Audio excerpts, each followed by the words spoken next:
Hi you guys, welcome back. Today I have a huge, well, I shouldn't say huge because I may split this into two videos, but I have a very, very large haul to share with you guys. And all of these items were from a garage sale haul that I did. It was a community garage sale and it was in an area that is 55 and over. So a lot of older people, and a lot of times they have really great items and they have really great prices because like I feel like they usually don't really care if they're making money. They just want to get stuff out of their house. And they were super, super sweet. So I found some great items. Some of these items I'm keeping for myself. Some of them are going to be for resale in my vendor's booth or either on eBay. As we go through, I will let you guys know what I'm going to do with these items. But let's go ahead and jump into it. So the first item I have is this glass bake divided little casserole. Looks like that. These are pretty popular right now with especially, you know, the vintage design that's on them. So I paid 50 cents for this and I will be selling this in my vendor's booth. In my vendor's booth, I have a couple of shelves and they are things like the Corningware casserole dishes and some of the vintage Visions, the Pyrex Visions, cookware, and things like that. And I feel like this is going to look really, really good on those shelves. Next, these are some of my favorites that I found.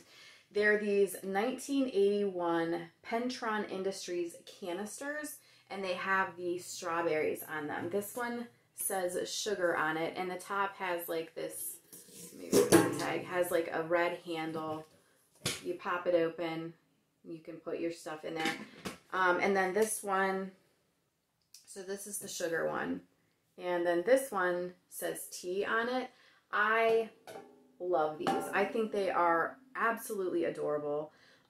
These are definitely something that I want to put in my booth, but because of the strawberries, I'm still kind of debating with myself whether I want to just go ahead and put them in because people may be looking for gift items and stuff like that. But with autumn coming, I'm almost tempted to put these back and save them for next spring because the strawberry theme is more like spring, summer like. So I'm not really 100% sure when these are going to go into my vendor's booth, but they will definitely be going into the booth. And I paid $1 for the set, so 50 cents each. Let's see, next. This is another strawberry item, and this is one of the, let's see, does it say? No, it doesn't say. Oh wait, yeah it does. On the top it says it. It's one of these art jars from France. Again, we have the strawberry theme. The thing about this one that's really, really nice too is it still has the seal. A lot of times you will find these with the seal either missing or the seal is so old that it is just crumbling. And this one, it's got like a little bit of like a tear right in this large part, but the rest of it looks really, really good. So this is also going to be going into the vendor's booth with the strawberry canisters, kind of do just like a strawberry theme. So again, I'm not really sure if I'm going to do it now or if I'm going to wait until spring of 2022 to put these in. But I was super excited about this and I only paid 50 cents.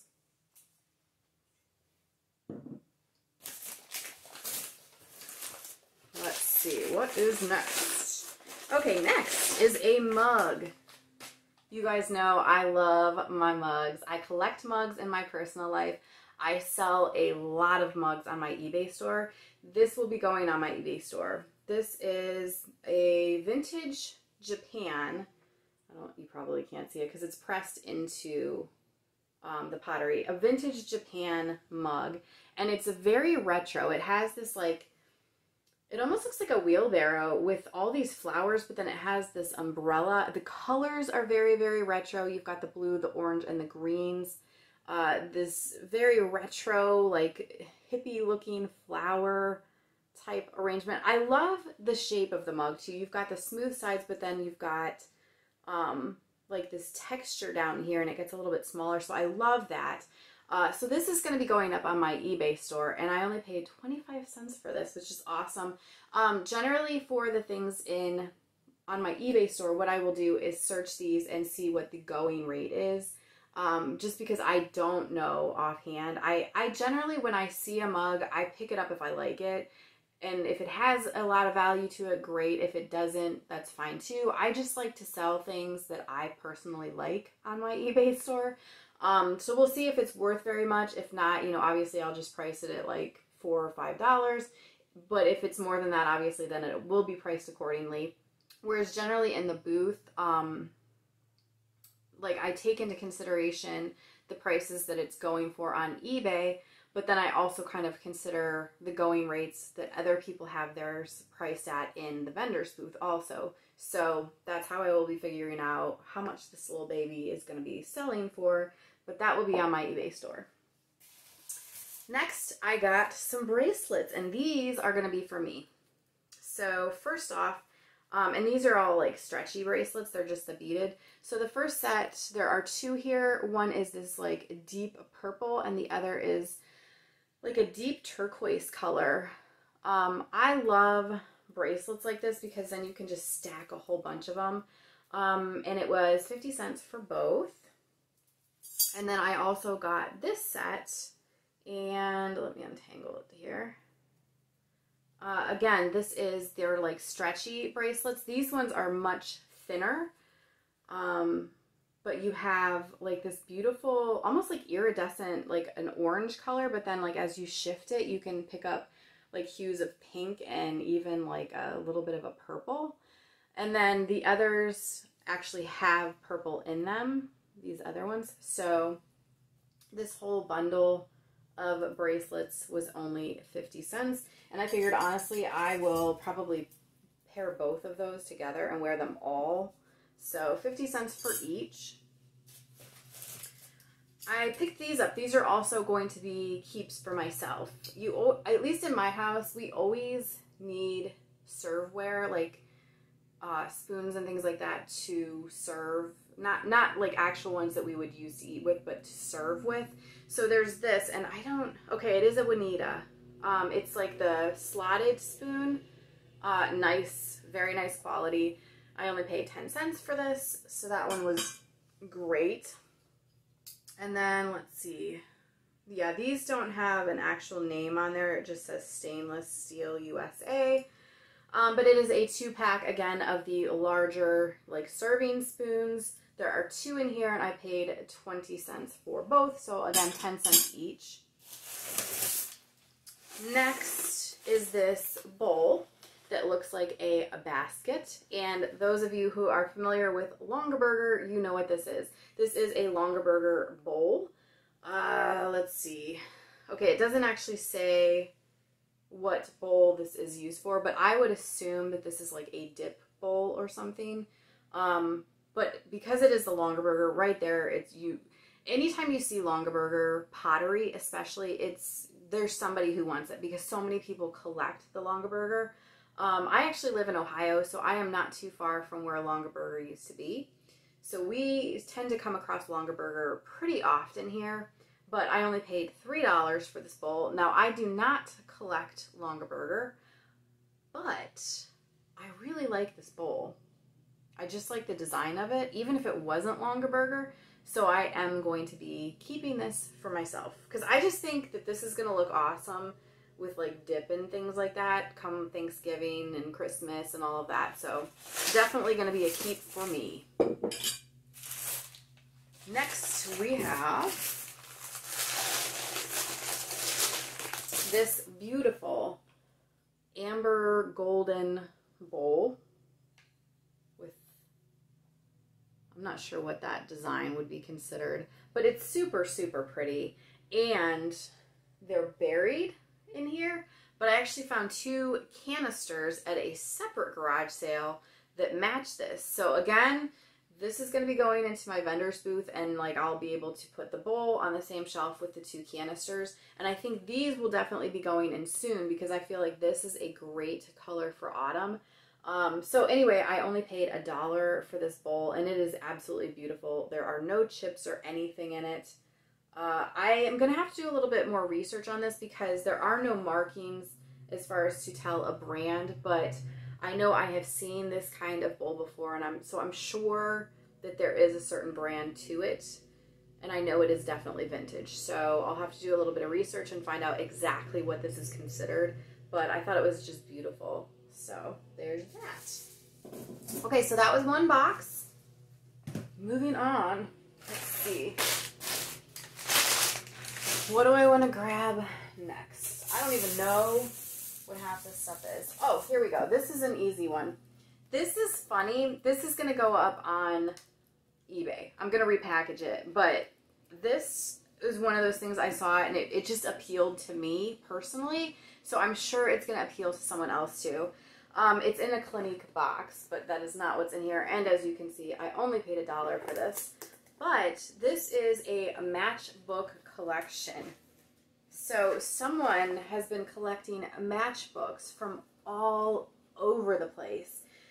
Like I said, I live in Ohio, so there are some in here that are like from like a Ruby Tuesday in Ohio. But then you have things like Hershey Lodge and Convention Center in Hershey, PA. You have Giambrani's Seafood House in Mayville, New York. I mean, there are things from all over the place, like all over the place. Williamsburg Lodge.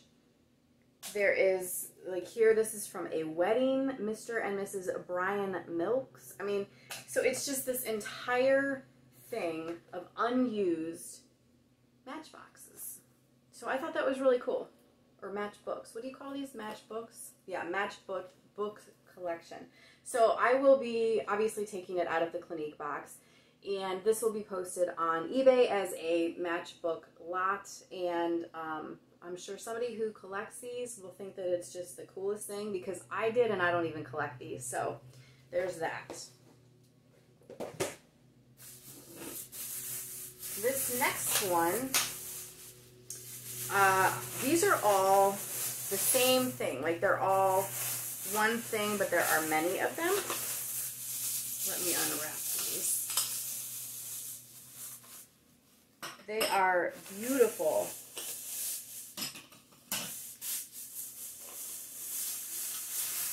So they're in two separate like piles, and I paid $1 for each pile. So $2 for all of these. And these are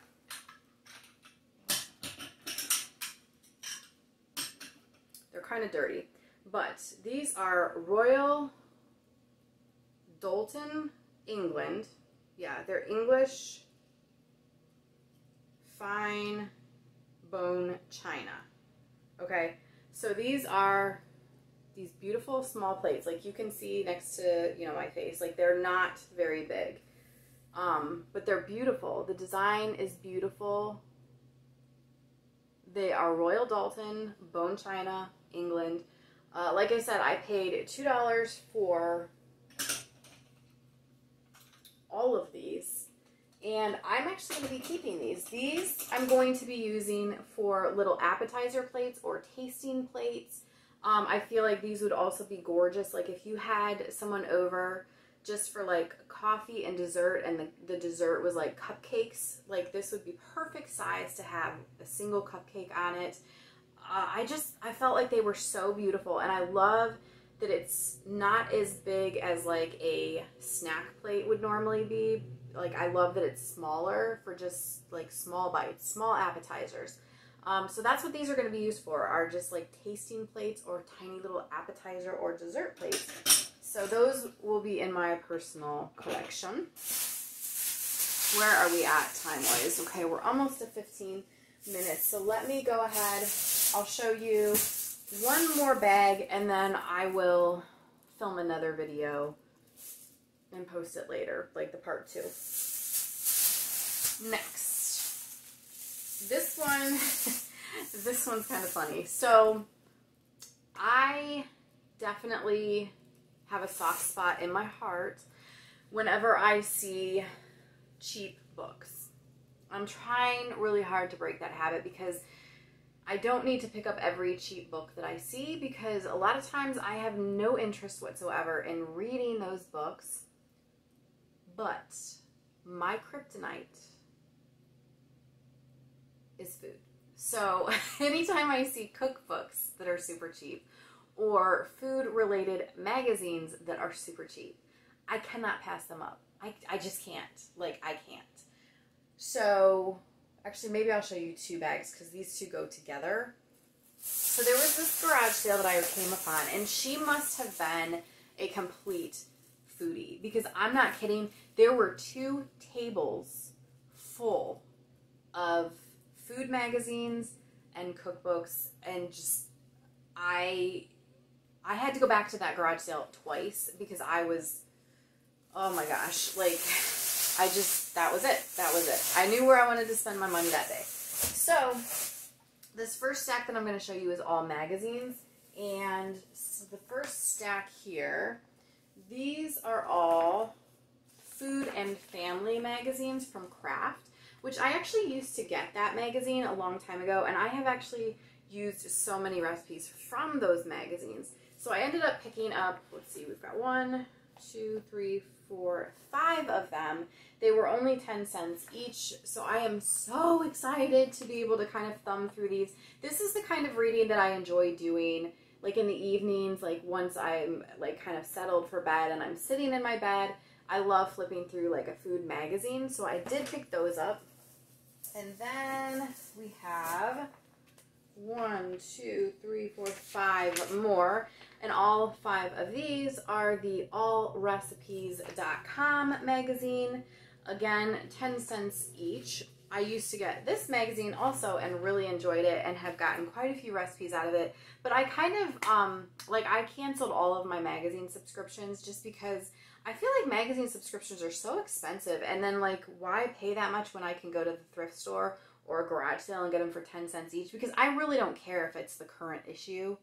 So, and then the next section is a large section. This again is a magazine that I used to get and absolutely love. This whole stack here, there are 1, 2, 3, 4, 5, 6, 7, 8, 9, 10, 11, 12 of these, 10 cents each, and this is the Reminisce Magazine. I love these. Like, most of this stuff in this magazine took place well before I was born, but I just love it. Like, it just seems like things were so much simpler back during this time period, and I love it. So again, this is going to be some nighttime reading for me. And then the last bag that I will show you in this haul video, these are all cookbooks. Like I said, definitely my kryptonite. So the first one, I'm not sure if I'm going to keep this. I have debated on this. This may be in a giveaway on my other channel. This may go into my vendor's booth, but it is a Gooseberry Patch Ready, Set, Eat cookbook. It looks like this. And I only paid 50 cents for this, and it is in mint condition. Doesn't look like it was ever even used. But Gooseberry Patch are awesome. I have gotten so many recipes from Gooseberry Patch, and I have a huge collection of Gooseberry Patch cookbooks, so I do have a soft spot in my heart for the Gooseberry Patch stuff. And then another Gooseberry Patch item, which this one I'm actually going to keep because I don't have it, and this one I paid 25 cents for. It is the little cook booklet, and it is the cake mixes one. So all of these recipes in here, you start with a cake mix, and you can make all sorts of different things. So definitely excited about that. We have, this is another, I love the cookbooks that are like regional, and it'll be like the 4-H did it, or like, you know, the Red Hat Society of Milwaukee does it. I love books like that. So this one is the Ohio Retired Teachers Association Favorite Recipes, the 65th Anniversary Edition, and I paid 25 cents for this, and there are some amazing sounding recipes in here. So that's a good one. This one is awesome. It is a super vintage Mccall's Cookie Collection. Is there even a date in this? Let's see. This is from, it's old enough that there's no date. So I don't even know. But it is the Mccall's Cookie Collection little booklet, as you can see. I love stuff like this, not only because it's probably got amazing recipes, but just like the graphics and everything in here. I love that vintageness, the vintage vibes.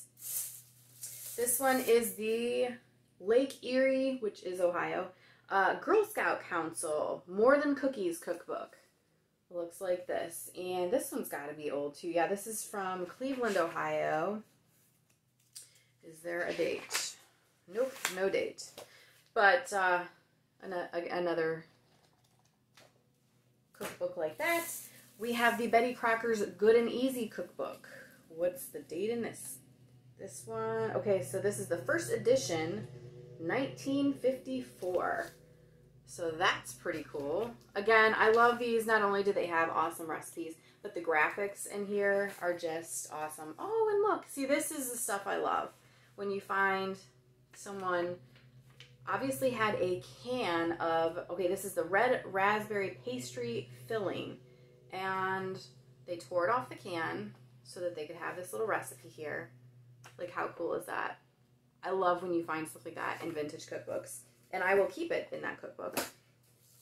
We have the Favorite Recipes Cookbook.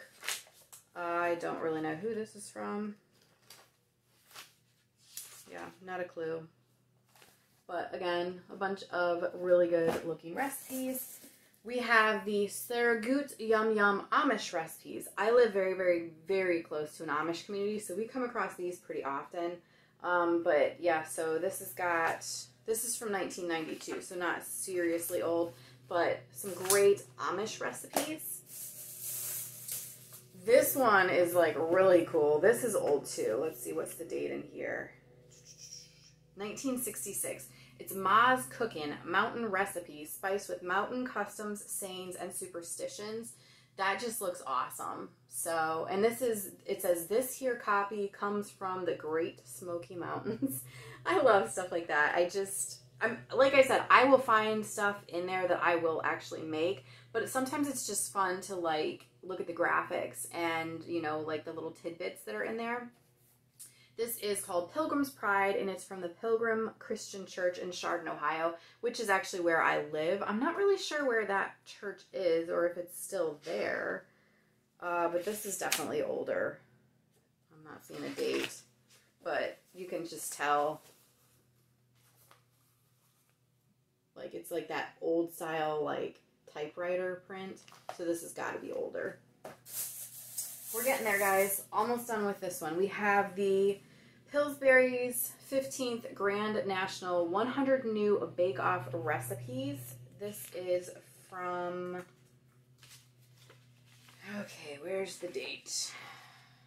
1964. So we have that.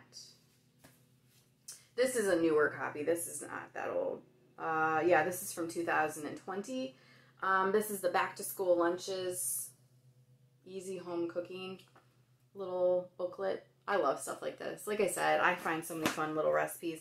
The Pillsbury Winter Classics Recipes. This is from 1979. And I paid I paid 10 cents for most of these. Yeah, 10 cents, 10 cents. The only thing that I think stinks is like they wrote it right on the book. Like, why would you do that? But yeah, 10 cents for most of these. We have the Red Hat Favorites from Red Mum's Royal Jesters, which is Grafton, Ohio. So we have that. Lots of good recipes.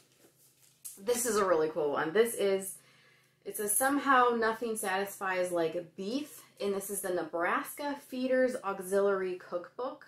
So it's kind of like one of those 4-H type things. This is from 1983. And this one, I'm just going to show you really, really quickly. Like, this is very, very interesting to me. They have a dessert section in here.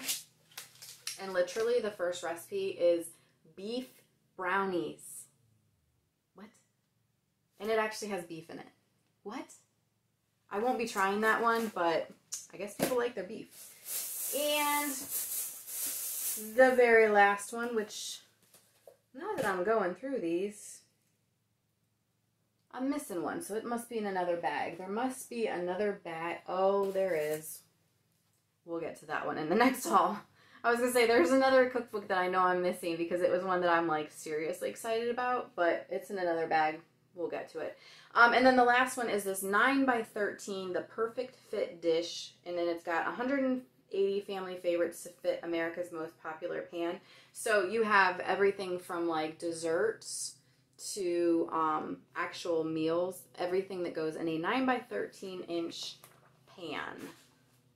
So we have that. Okay, we are at 25 minutes, so we are going to stop here. Like I said, I still have so much to show you guys, but I'll do that in another video, so stay tuned for that if you guys like these kinds of hauls. I hope you guys enjoyed this, and thank you so much for hanging out with me, and I will see you guys next time.